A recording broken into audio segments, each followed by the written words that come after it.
नमस्कार, मैं सिराज खान स्वागत करता हूं न्यूज 11 टीवी में। आइए रुक करते हैं आज की कुछ खास खबरों से। भाजपा और सपा एक सिक्के के दो पहलू हैं। सतीश चंद्र मिश्रा बहराइच लखनऊ रोड पर स्थित हरियाली रिजॉर्ट में आज भाजपा के प्रबुद्ध वर्ग सम्मेलन को संबोधित करते हुए पार्टी के राष्ट्रीय महासचिव सतीश चंद्र मिश्रा ने पूरे समय ब्राह्मण समाज को, उसके साथ सपा और भाजपा शासनकाल में हुई दर्जनों घटनाओं को गिनाते हुए कहा कि उसके हित में भाजपा सरकार रही है और रहेगी।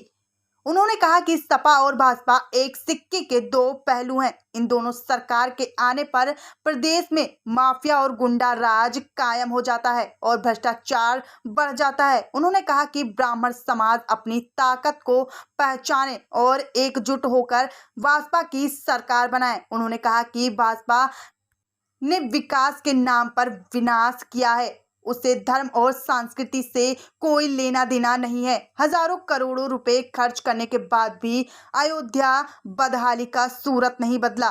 उन्होंने कहा कि भाजपा सरकार में ब्राह्मण और दलितों का उत्पीड़न, अत्याचार हुआ है। उन्होंने ब्राह्मणों को याद दिलाते हुए कहा कि 2005 में लखनऊ में हुए सम्मेलन के अवसर पर बहन जी अपना नारा और दृष्टिकोण बदलकर ब्राह्मणों को विधानसभा से लेकर हर जगह अच्छी भागीदारी दी थी। उन्होंने अपने पूरे संबोधन में एक बार भी मुसलमानों की चर्चा नहीं है।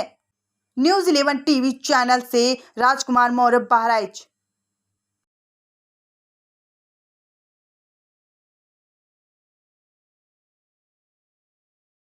भारतीय जनता पार्टी उसी की पर्यायवाची है।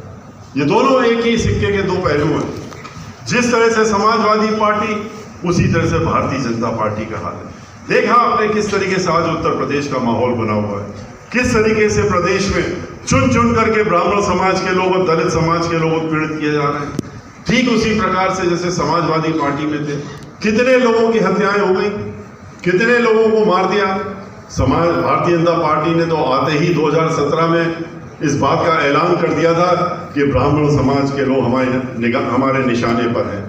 उन्होंने जुलाई का महीना था, 17 में सरकार बनी थी। रायबरेली जिले में एक दो नहीं 5 नौजवान ब्राह्मण समाज के लोगों को उनकी हत्या कर दी जाती है, उनके हाथ पांव काट दिए जाते हैं, फिर उनको जला दिया जाता है। और क्यों? क्योंकि वो मजबूत किस्म के थे और वो लोग अपनी बात खुल करके रखते थे, अपने समाज के लिए रखते थे और भाईचारा बनाने का काम दलित समाज के साथ मिलकर करते थे। उनके मंत्री, वहाँ के कमीना मंत्री भारतीय जनता पार्टी के, उन्होंने उस हादसे के बाद क्या किया? उन्होंने अपनी पीठ थपथपाई और सरकार की भी पीठ थपथपाई और कहा कि ये तो ब्राह्मण समाज के ये लोग जो हैं बहुत बड़े अपराधी किस्म के लोग हैं और ब्राह्मण समाज को सबक सिखाना है तो ऐसे अपराधियों को तो खत्म करना ही पड़ेगा। और ये बड़ा अच्छा काम हुआ। हम उनके घर जब गए तो हमने सोचा कि रायबरेली जाके उनके गांव में जब गए तो हमने कहा ये तो बड़े भारी अपराधी बताए जा रहे हैं, इनके पास तो अपार धन दौलत होगी, बड़ा आलीशान घर होगा। जब घर गए तो घर तो था ही नहीं, वहाँ तो झोपड़ी थी 10 बाई 12 फीट की। उस झोपड़ी में वो रहते थे और उसमें तो कोई भी सामान नहीं था। उस झोपड़ी को भी इन्होंने आग लगाने का काम करा, उसको भी जला दिया था और उसके बाद तो हत्याओं का सिलसिला